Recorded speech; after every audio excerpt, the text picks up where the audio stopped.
It's that time. Welcome to Spirits and Cousins. I'm Tish. And I'm Courtney. And guess what? Today we get to talk about something that we were teasing everyone on our last episode. We're going to talk about Las Coches Adobe. Very haunted place. It is so haunted. Yes, we went there. We did a mini investigation. We'll tell you why it was a mini investigation.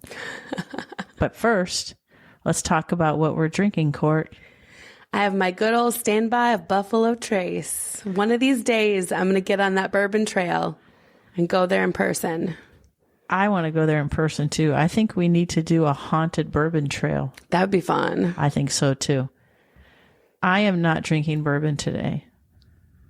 I know it's hard to believe. That's crazy. What are you drinking? I am drinking Mark Wahlberg's Flecha Azul Añejo Tequila, which I have to tell you, it might as well kind of be like a bourbon. It's a sipping tequila. I drink it on the rocks, just like I do a bourbon, and it's really good. And before anyone out there laughs at me, I really encourage, if any of you out there are tequila drinkers, or if any of you out there are bourbon drinkers and you want to try something different, close your eyes and taste Flecha Azul Añejo Tequila, because I think you're going to find there's more parallels to the bourbon that we've been drinking or that you've been drinking than you think.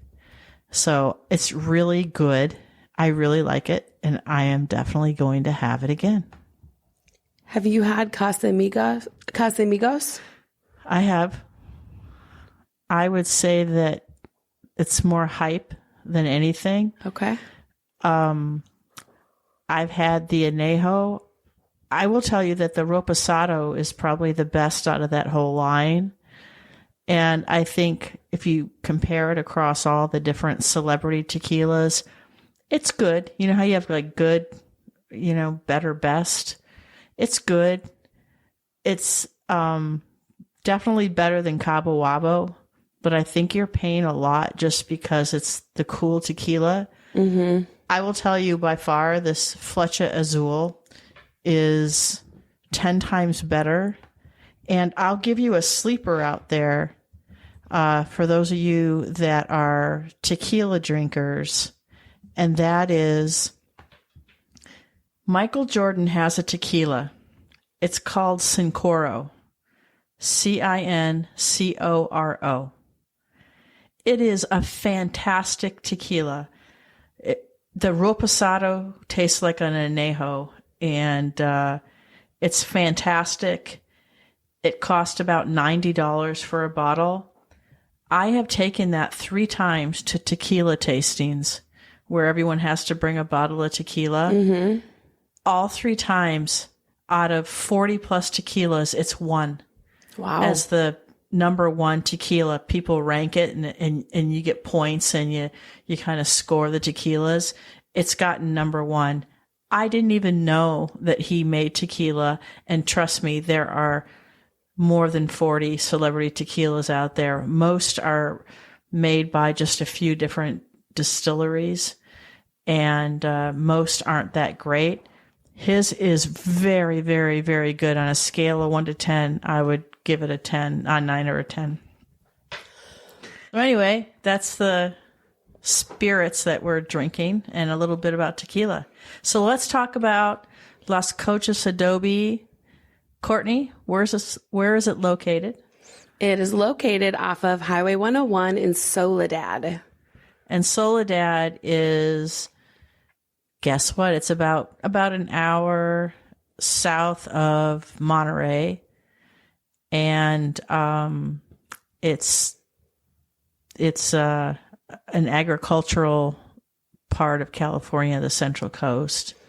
There is nothing there. And it is very dark. There's no lights. No. And you can see it right from the highway. And all of the ghosty shows have done investigations there. I know Ghost Adventures has, but so has Ghost Hunters. And there's several others that have done it there. Nice. So it has a very dark history. Courtney's going to give us a little bit about it, and then we're going to tell you about our experience when we did our mini investigation there. Oh, yes, we will. The buildings were built in 1843, and it was the property of Maria Josefa Sobranes. She had 9,000 acres of land, and it was gifted to her by the Mexican governor Juan Alvarado in memory of her father, Jose. She originally built a 2-room adobe on the land with her husband, William Bruner Richardson. And then in 1848, they built additions to their home as the family got bigger, and it ended up being a 2-story house. Due to some financial struggles, the family faced losing their home and decided to open it up to visitors to make ends meet. So they end up becoming an inn and a stagecoach. Unfortunately, by 1886, the train made stagecoach stops obsolete, and Margaret Jacks donated the stagecoach and the adobe house to the state of California, where it was a rest stop until the 1980s. Isn't that nuts? Can you imagine being at being a rest stop? Which building was a rest stop? I don't know. It didn't say, my source. So there are 2 buildings at this Las Coches Adobe. One is an old wooden building that looks like an old shack from the old West days. And Courtney told me that was the stagecoach building. And then there's another building that looks like it was 2 stories, a much more elaborate build out. Looks like it could have been like a hotel. Looks like it was a saloon kind of hotel with maybe a dining room, a dining area in it. And that was a yellow building. That's a yellow building. They're both wood buildings. They're not stucco. No. Yeah. So that big yellow building, white building, that is the one that was their house that they lived in. And then they started welcoming visitors and it became their inn. The different things that this home has been used for, it was mainly the family home and the inn and apparently this rest stop. But this house was also used as a brothel, allegedly. And the thing that's so fascinating to me is that allegedly Josefa killed many of the travelers that graced her home. She tossed their bodies into a nearby well, and then she stole their valuables. That makes sense. I mean, I had read that used to be a stopping point for people coming through, especially the miners coming up from Northern California. So a lot of them would stop in there. That would have been the time frame, too, when mining was going on in Northern California. Gold Country was only 2.5 hours from that location. Mm-hmm. Well, and they may have had their pockets full of gold. So she took all those valuables and tossed their bodies into that well. That'd be so interesting to access that well and see what happens there. So you've got a piece of land with these buildings that were kind of several things over the years.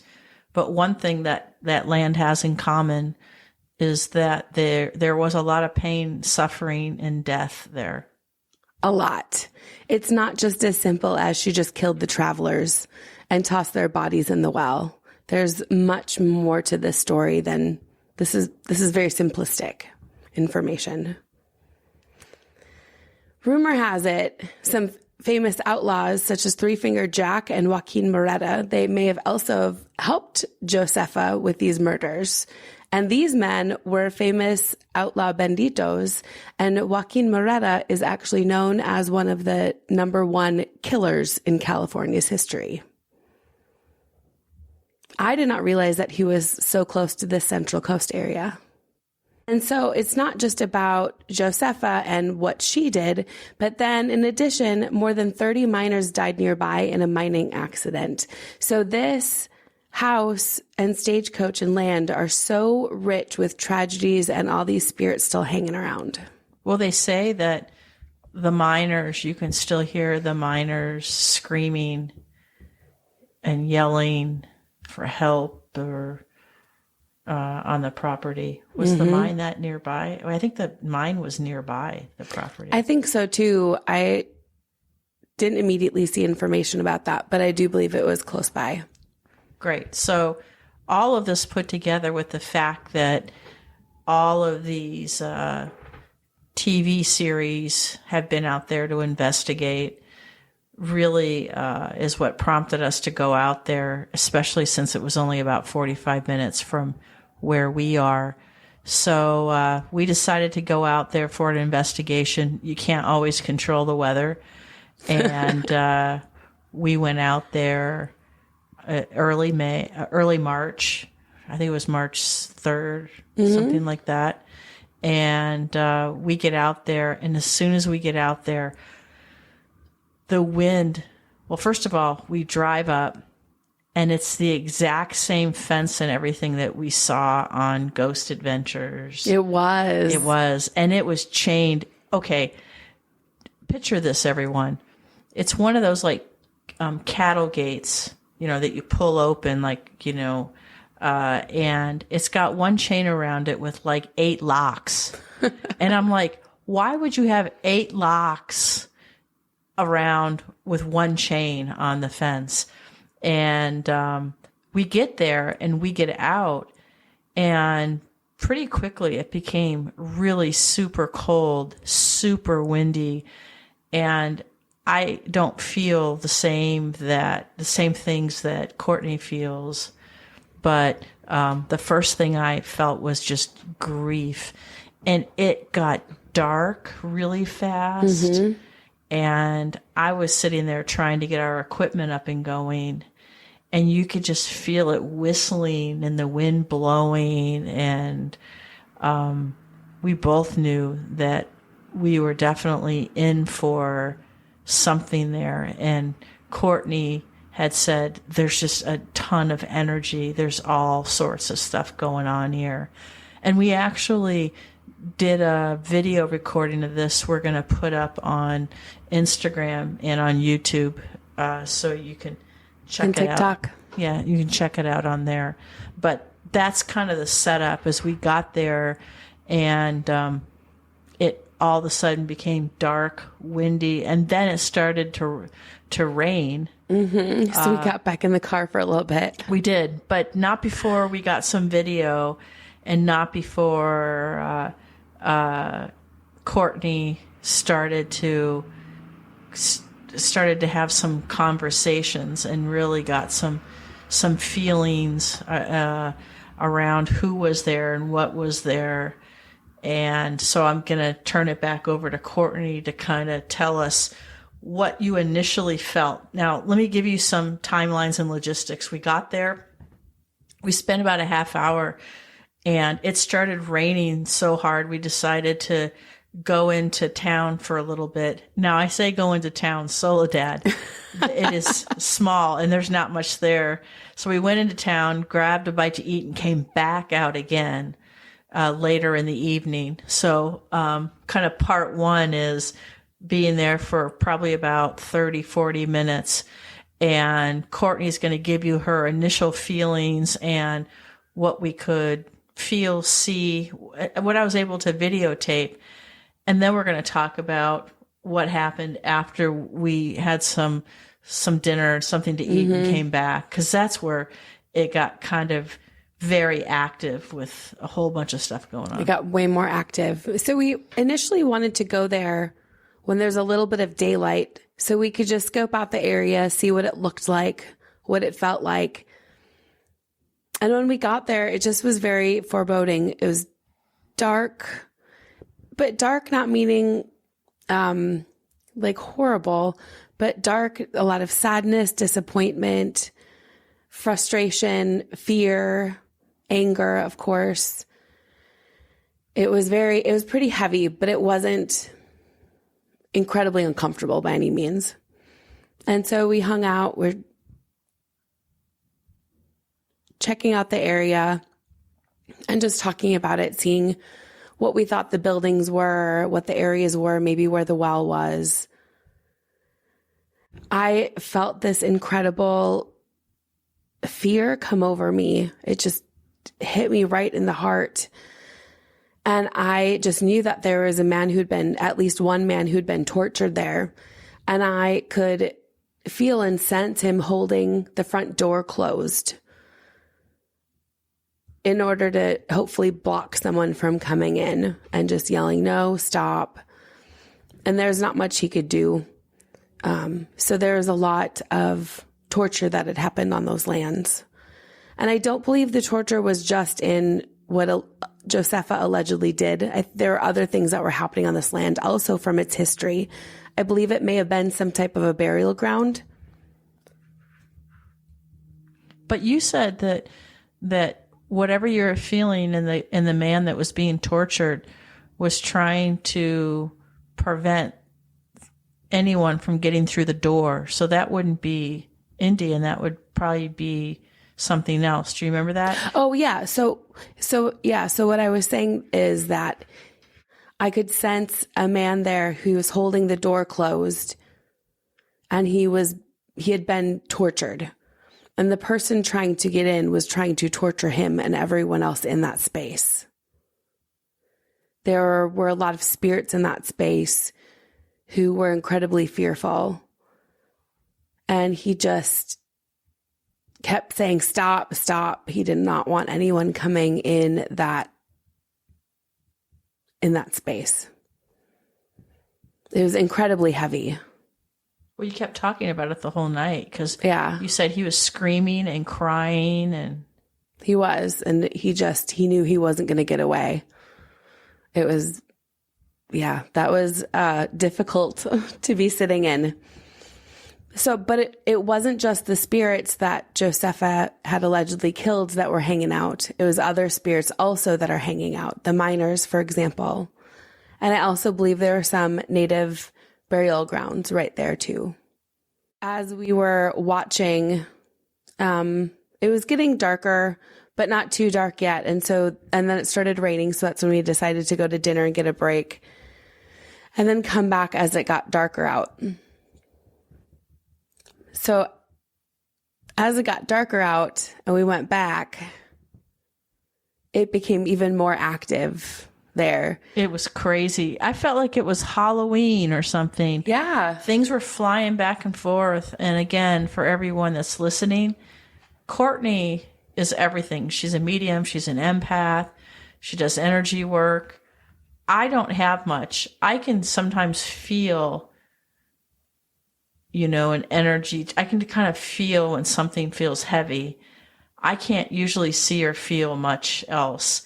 That night, I kept saying to Courtney, I kept seeing out of my peripheral vision, like black things flying across. And I kept catching this one out of my right eye that came from the right-hand side by a tree. And it kept flying towards the house, towards the stagecoach house. And it would stop and disappear at the same point. And it kept doing it over and over and over again. And you were telling me that it was a residual because it kept doing the same thing over and over and over again. And that was the first time I'd ever seen anything like that. I had one coming in from the right, and then I had one coming in from the left out of the tree, and it would come down and do the same thing. I had never seen anything like that before. I'd never seen that in my life. And, it was really weird because it felt like one of those things where on Halloween or in one of those spook houses where they have the lights and they show the black shadows going across walls. This was the same thing over and over and over again. And it was definitely, it was something running. You could see it running and then it would just disappear. Just saying. There's a lot of residual spirits there, which means it's a not intelligent being and continuing the same path and pattern over and over and over again. And it was so fun to watch you experience that and be like, wait, what is that? Are you seeing that? And it was neat to experience that with you. And while she says she's not very sensitive or not sensitive, I've been noticing Tish's sensitivity get increasingly more as we've been doing more and more together, which has been also really neat to watch. But there are all sorts of spirits and beings that were coming out, especially in the peripheral, There were a lot of spirits walking in the woods, and that's where I believe the burial mounds are, or that people were buried there. And it'd be so interesting to be able to check out that well.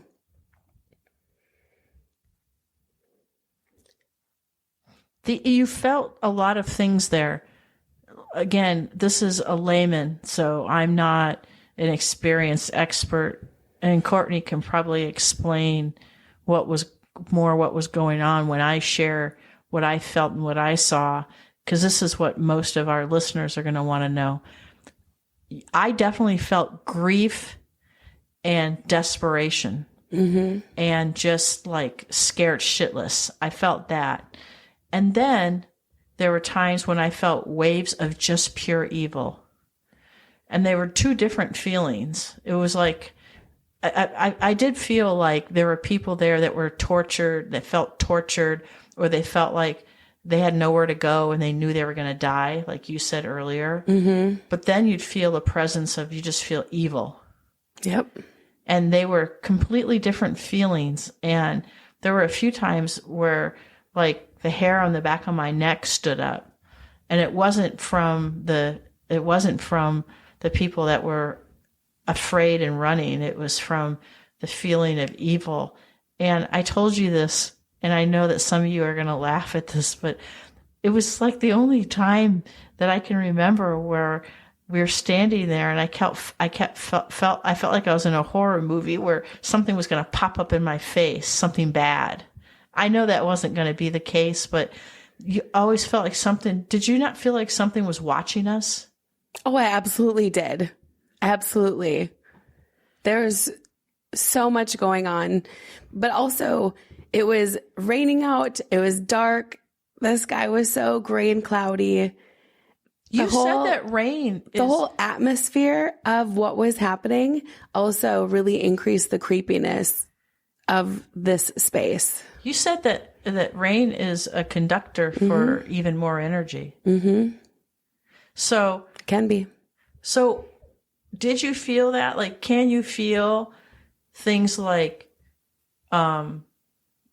grief and just people feeling helpless and scared, and then you can feel almost an evil energy and presence enter the situation? You can feel that? Yeah. It was like hide and seek. But hide and seek with torture. It's like they were getting hunted. Yeah. Yeah. We couldn't make this stuff up, everyone. I mean, this place, we're going to go back when it's not raining, because it was raining so hard at one point you couldn't get out and walk around the property. You don't want to go there alone. No. And it's pretty secure. Yeah. Yeah. And a lot of bad things happened there.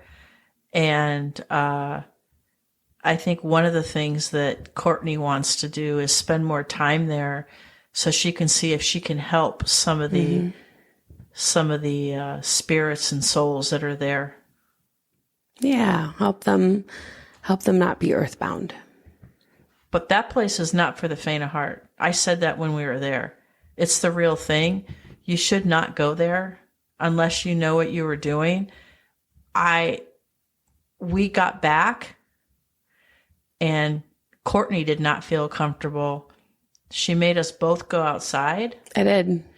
And maybe you can share what you did to make sure that we were cleansed and didn't have any attachments, because you felt it. You felt we needed to go out and do that. So we came back and we rewatched Ghost Adventures Los Coches episode. And what other resources had been saying is whatever things that are there might attach to you and give you nightmares. So I didn't necessarily feel like anything had attached to us, but I wasn't willing to take any chances. So I said, let's go outside and I'll just use energy and I'll cleanse us off. And so I did that. And both of us, I think, slept well. I know I did. Slept well, didn't have any nightmares, aren't feeling any different. So I didn't have any attachments, but that's always an important thing to have someone to be able to do. Yeah. Again, this is not a place to go if you're a novice. We bring that up. And I would encourage you, if any of you are here in California or on the Central Coast and you decide that you want to do any of this on your own, our advice is not to do it on your own. You have our email. I would encourage you to reach out and at least chat with Courtney. Do not go here on your own. Do not go here as a novice. Yeah. We're going to go back. We're going to publish. Some video. We'll give you guys a heads up when we do, but it'll be on YouTube and Instagram. So be on the lookout. And if you follow us on Instagram or Facebook, you're going to see that. And on TikTok. Yep. So that's Las Coches Adobe. The next time we go back, Courtney hopes to be able to help the spirits that are there and the ones that want to get released and move on. She's going to help move on. This is a really important point. And again, I'm going to defer to Courtney, but I'm going to open up this quick discussion on this. Most investigators, and not just people like us, but even the shows you see on TV, they do very little to help the spirits move on because they're there to try to sensationalize it because they want to make it exciting and dramatic for TV. And rarely do they stay after and actually help the spirits move on or help the ones that are struggling to try to get some closure. Yep. Whenever we do any investigation, Courtney always spends the time at the end to find out who is struggling to move on, who wants to move on, who is stuck. Not all the spirits are stuck, but the ones that are, she tries to connect with. Absolutely. That's so important. So when we go back, there's going to be a chunk of time during the end of that investigation where Courtney is going to work to help those spirits move on. Yeah. So I believe that's part of what we should be doing as we're able to, is to help the spirits move on. So they're not stuck here reliving the same thing over and over again. And maybe you can, we can close with, for people out there that are interested in this and trying to do some of this on their own, maybe you can close with how important it is to be mindful of spirits and these energies and not try to provoke them. You know, you talk about this a lot to me.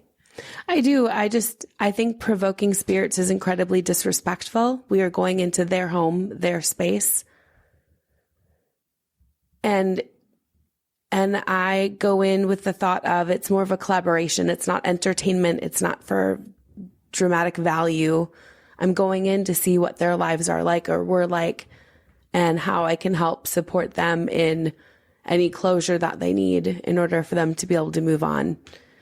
And, you know, clearly we are using this as entertainment value, but what I try and do with those spirits is talk with them. And some of them really actually enjoy being in these spaces still.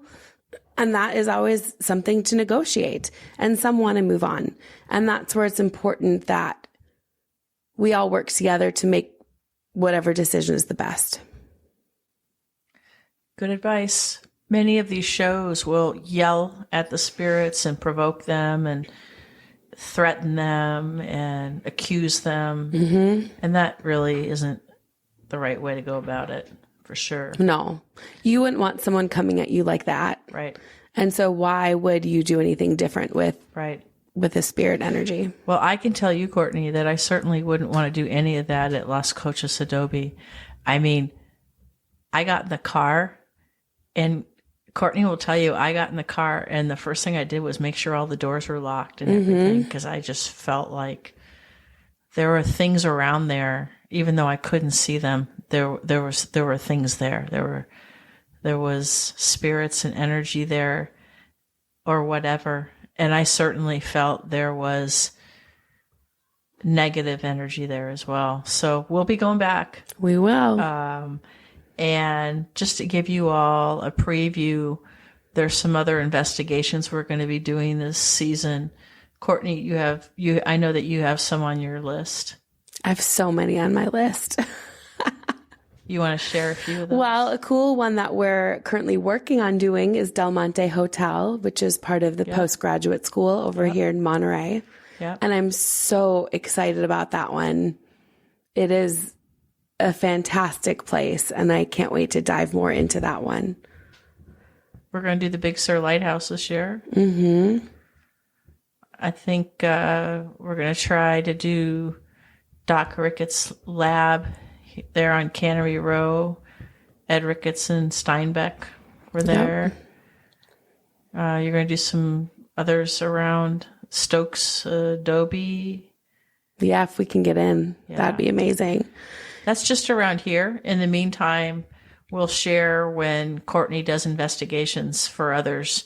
Now, she can't always share exact locations and that sort of thing, but certainly you can share generally different types of cases she's working on. So, and also, if you have any spirits hanging out in your house and would like your house cleansed or like me to engage and figure out what's going on, feel free to reach out to us for that too. spiritsandcousins@gmail.com. And don't forget, for those of you that have been listening from the beginning, Courtney does not have to be there in person to do her work. If you have an issue at your house or your apartment or wherever, she can do that via Zoom or Google Meet. She doesn't have to be there in person. And she's available. And you'd be amazed at the depth of her knowledge and what she's able to glean just by asking some questions and being in that space with you, even via video. And if you happen to be in this area, she can swing by. So again, spiritsandcousins@gmail. We want to hear your stories, and please reach out to us. But for now, that's a wrap. Have a good one. Have a good one. I'm Tish. I'm Courtney. And we're Spirits and Cousins. Thanks for listening.